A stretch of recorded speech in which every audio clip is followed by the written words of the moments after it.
sebagai seorang yang beragama Islam, yang Muslim, yang beriman pada Allah Subhanahu Wa Taala. Jadi insya-Allah sama-sama kita dengar ulasan tersebut. Bismillahirrahmanirrahim. Assalamualaikum warahmatullahi taala wabarakatuh. Alhamdulillah. Alhamdulillahilladzi nazzala al-furqan ala 'abdihi liyakuna lil 'alamin nadhira. Walladzi arsala rasulahu bil huda wa dinil haqq liyudhhirahu 'ala ad-din kullihi walau karihal kafirun.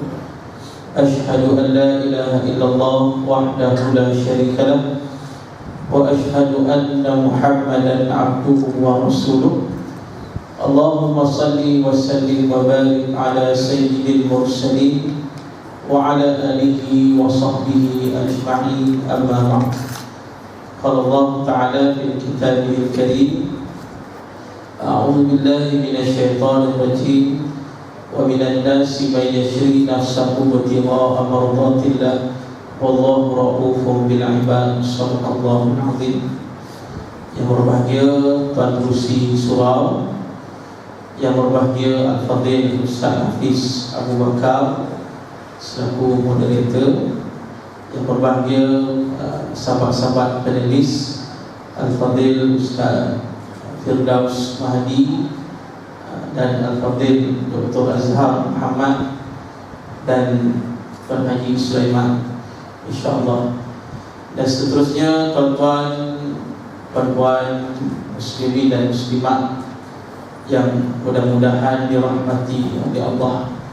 Alhamdulillah, kita bersyukur pada Allah kerana pada pagi ini sempena sambutan awal Muharram Ma'al Hijrah, kita berhimpun di surau ini sama-sama untuk meraihkan peristiwa yang sangat besar dalam sejarah Islam dan peristiwa yang terpenting dalam sejarah baginda Nabi Muhammad sallallahu alaihi wasallam. Jadi muslimin dan muslimat, tentang hijrah ni kita sebut setiap tahun. Kita meraihkan hijrah setiap tahun. Setiap tahun kita mendengar ceramah forum berkaitan dengan hijrah Rasul sallallahu alaihi wasallam. Jadi utamanya hijrah ni perpindahan dari tempat yang lama kepada tempat yang baru, dari kawasan yang lama ke kawasan yang baru, sebagainya. Jadi bila kita sebut hijrah ni, antara perkara yang paling penting ialah hijrah dalam kita meninggalkan keburukan, dalam kita meninggalkan kemaksiatan, dan kita berhijrah kepada kebaikan, ketaatan kepada Allah Subhanahu Wa Taala. Maknanya kita meninggalkan dosa-dosa kita lah. Setiap kali sambut Ma'al Hijrah ni, kita tekankan perkara tersebut. Tinggalkan kemaksiatan, tinggalkan dosa, tinggalkan kejahatan yang pernah kita lakukan. Maknanya kita kembali kepada Allah, kita bertaubat pada Allah, kita mohon keampunan pada Allah, dan kita menjadi seorang manusia yang beriman, yang bertakwa kepada Allah Subhanahu Wa Taala. Sebab kita semua memang banyak melakukan dosa. Tidak ada yang terlepas daripada dosa. Kita semualah, saya ada, tuan-tuan, puan-puan, muslimin dan muslimat, semua ada buat dosa. Jadi kan itu, bila kita sedar hakikat tersebut, maka kita hendaklah senantiasa berhijrah dengan meninggalkan dosa-dosa tersebut, dengan kita kembali kepada Allah dan Rasul sallallahu alaihi wasallam. Kan itulah Allah Ta'ala berfirman di dalam Al-Quran. Allah Ta'ala menyeru kepada hamba-hamba Allah yang melampaui batas, itu hamba-hamba Allah yang berdosa ni, supaya la taqnatu min rahmatillah, jangan berputus asa dengan kerahmatan Allah Subhanahu Wa Taala. Jadi Allah seru, Allah pujuk, Allah minta kita ni yang pernah buat dosa ni, jangan kita putus asa dengan kerahmatan Allah. Maknanya Allah nak beritahu pada kita keampunan Allah sangat luas, dan Allah memang menunggu taubat seorang hamba. Allah memang menunggu hamba yang minta ampun kepada Allah. Bukankah dalam hadis Sahih Muslim menjelaskan kepada kita, yang mana Nabi SAW menerangkan kepada kita, yang mana Allah Ta'ala merenggangkan tangannya pada waktu malam untuk menunggu taubat hamba-Nya yang melakukan dosa pada waktu siang. Dan Allah merenggangkan tangannya pada waktu siang untuk menunggu taubat hamba-Nya yang melakukan dosa di waktu malam.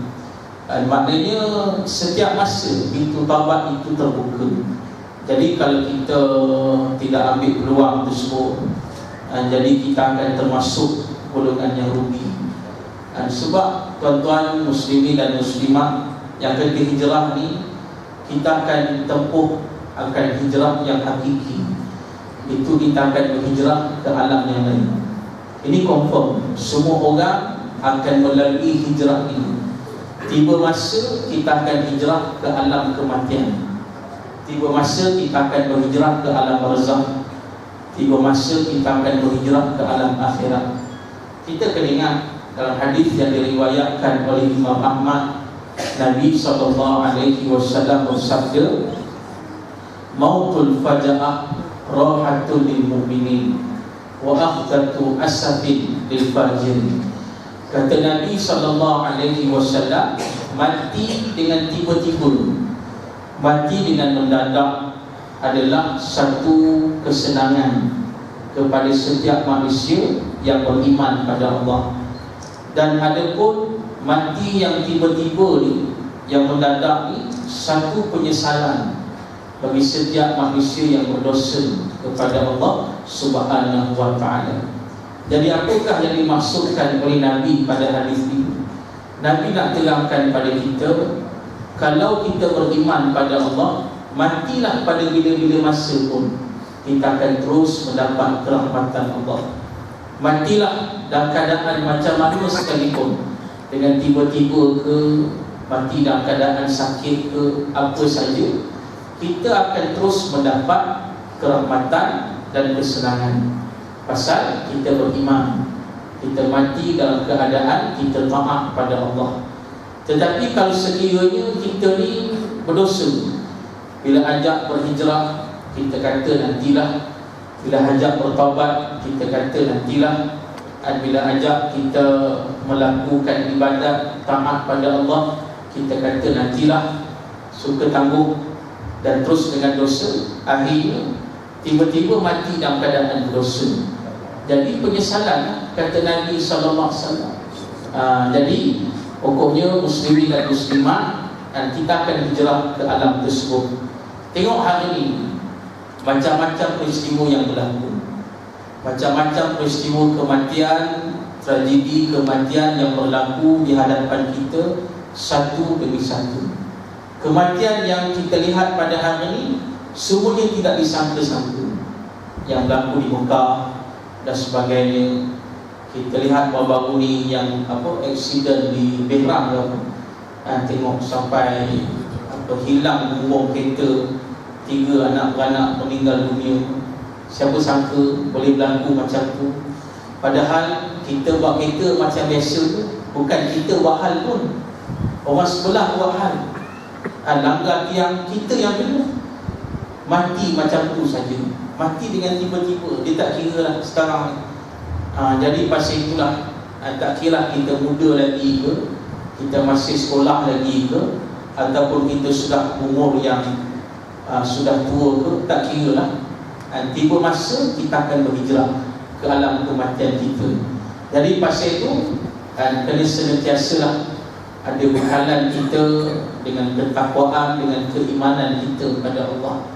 Bukankah kita biasa dengar huraian ketakwaan yang dijelaskan oleh Sayyidina Ali bin Abi Talib radhiyallahu anhu.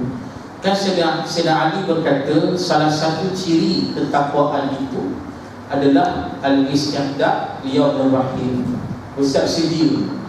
Kita bersedia selalu menghadapi kematian kita, bersedia selalu menghadapi perkara yang pasti akan berlaku kepada kita. Jadi yang dimaksudkan bersedia selalu ini, maknanya setiap saatlah kita menjadi manusia yang beriman, yang bertakwa. Kata Abdullah bin Mas'ud radhiyallahu anhu, bila dia menguraikan tentang ketakwaan pada Allah, Abdullah bin Mas'ud radhiyallahu anhu dijelaskan kepada kita, asas kepada ketakwaan kita mesti ada 3 perkara. Maknanya kita nak jadi orang bertakwa pada Allah Ta'ala, asasnya 3 perkara. Yang pertama sekali disebut, iaitulah kita mesti ingat Allah setiap saat. Jangan kita lalai, jangan kita lupa. Itu yang pertama. Kemudian yang kedua dikata, asas ketakwaan, iaitulah kita senantiasa taat pada Allah, jangan derhaka pada Allah. Dan yang ketiga, asasnya kita mestilah senantiasa bersyukur pada Allah, jangan kita kufur dengan nikmat Allah. Jadi insya-Allah dengan adanya 3 asas ini, ingat Allah selalu, kita taat pada Allah selalu, senantiasa, dan kita bersyukur pada Allah selalu, insya-Allah kalau kita mati pun hari ini, pada saat ini, kita akan mati dalam keadaan yang diredai oleh Allah. Kita akan mendapat kesenangan, kerahmatan di alam barzakh, berhijrah ke alam barzakh dengan keadaan mendapat keredaan, kerahmatan Allah Subhanahu wa taala. Jadi kali itu tuan-tuan muslimin dan muslimat, itulah di antara hijrah yang perlu diingatkan pada waktu, pada saat ini. Wallahu a'lam. Alhamdulillah, terima kasih diucapkan kepada Fadil Ustaz Fazlur Rahimi di atas penjelasan sebagai permulaan kita, iaitu yang disebut sebagai jenis hijrah yang perlu kita lakukan. Yang saya cukup tertarik, yang mana hijrah sebenar yang hakikinya, iaitu kita kena sedar dan faham bahawa kita akan kembali ke alam barzakh dan alam-alam yang seterusnya, dan bersegera terus untuk kita kepada pengampunan Allah Subhanahu wa taala.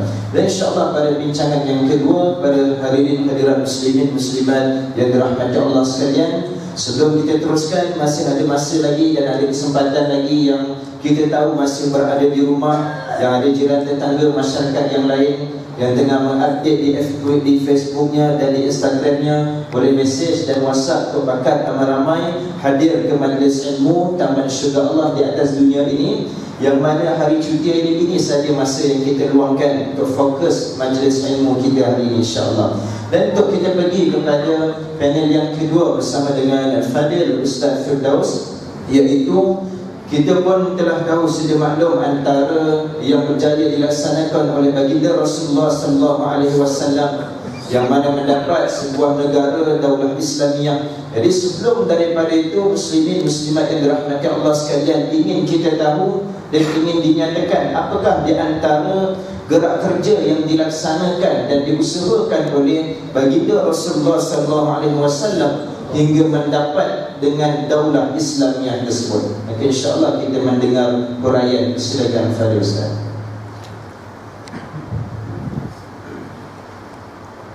Bismillahirrahmanirrahim.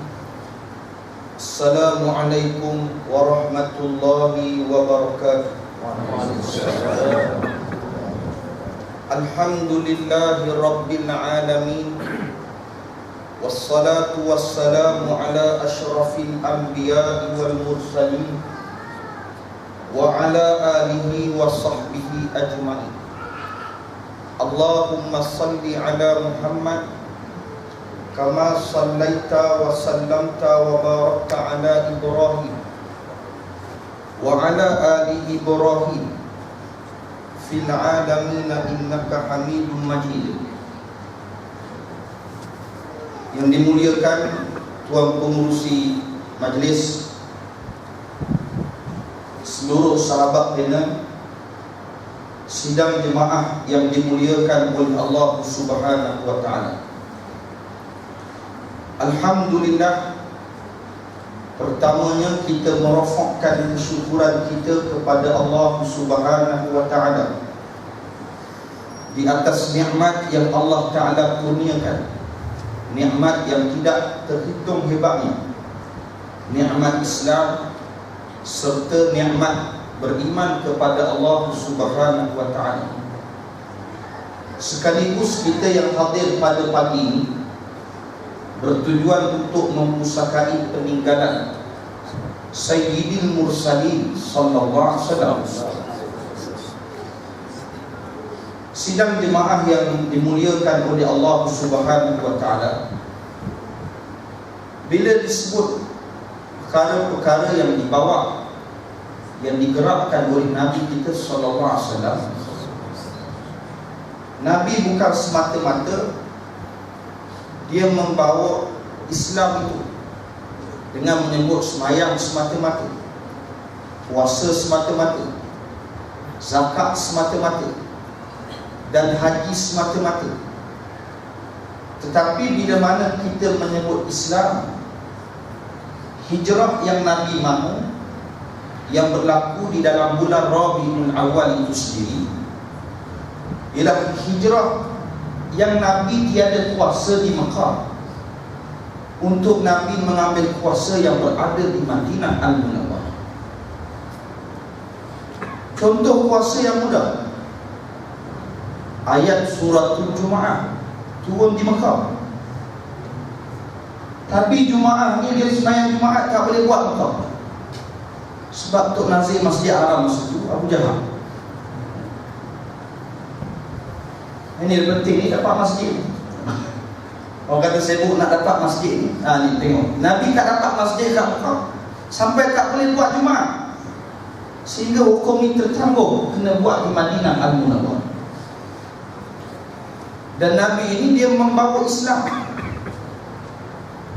Bila orang tanya Al-Islam, wa ma huwa al-Islam, apa dia Islam? Al-Islam huwa al-adab. Islam ini dia membawa adab. Pepatah Arab menyebut, man laisa adabun fahuwa dun. Orang yang tak ada adab ni dia macam binatang. Orang yang tak berpegang dengan Islam, mengaku Islam tetapi tidak berpegang dengan Islam, apa jadi? Ambil Islam dalam perkara-perkara yang dia mahu, yang perkara dia tak mahu, dia tak mahu. Hudud tanah, khazafna, bengong perut. Ini dipanggil yukhadi'un Allah, mereka yang menipu Allah. Ayyukhadi'un Rasul, dah tipu Allah, tipu pula Nabi SAW. Islam ini membawa adab. Bila orang tanya kepada almarhum Tok Ruhuni Azim, yang tanya ni orang Kristian, tanya Tok Ruh ketika almarhum menjadi Menteri Besar Kelantan. Orang tanya Tok Ruh, dia kata, siapa Nabi kamu Muhammad? Orang Kristian tadi. Kata Nabi, kata Tok Ruh, Nabi aku seorang manusia yang mengajar adab. Adab cara nak masuk tandas, sehingga adab bagaimana nak memerintah negara. Itu perkara yang diajar oleh Nabi SAW. Hari ini orang mengaku Islam, tetapi mengambil Islam dalam dua keadaan. Buat ceramah semacam Al-Hijrah, Maulidur Rasul, Isra Mi'raj. Tapi sejauh mana manusia yang beragama Islam ini dapat menerima Islam? Orang terima Islam akhir zaman dalam dua keadaan. Yang pertama, cari Islam ketika nak nikah. Nak menikah ni, cari Islam. Yang kedua, cari Islam ni ketika mati.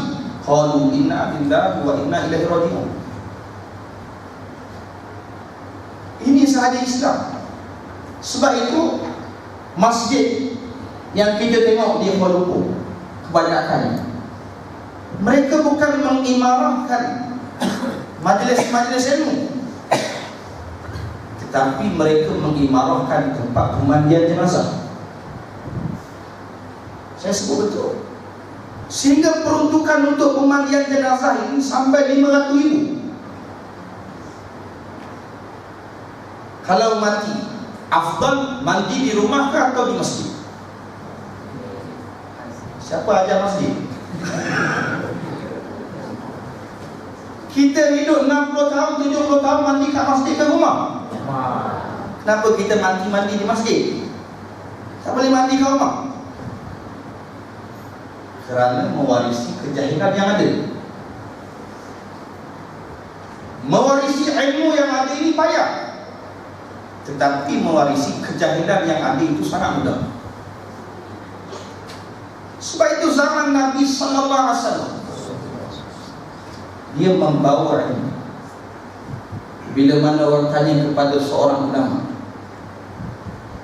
yang berada di negeri Terengganu, saya diberi kuasa oleh Allah Ta'ala, apa yang perlu saya buat kepada rakyat saya? Jawab seorang ulama, dia kata, memperbanyakkan majlis ilmu, kerana kamu dapat menambah manusia ini melalui ayat Al-Quran dan hadis Nabi SAW. Sebab itu orang-orang Madinah ini, dia menerima Islam yang dibawa oleh Nabi SAW. Sebab itu adab, Nabi membawa adab. Orang yang tak berpegang kepada Islam, maka dia tak ada adab. Tengok macam mana Europe, kita tengok isteri-isteri yang tak bersetuju dengan suami tunjuk perasaan, buka baju di tengah jalan.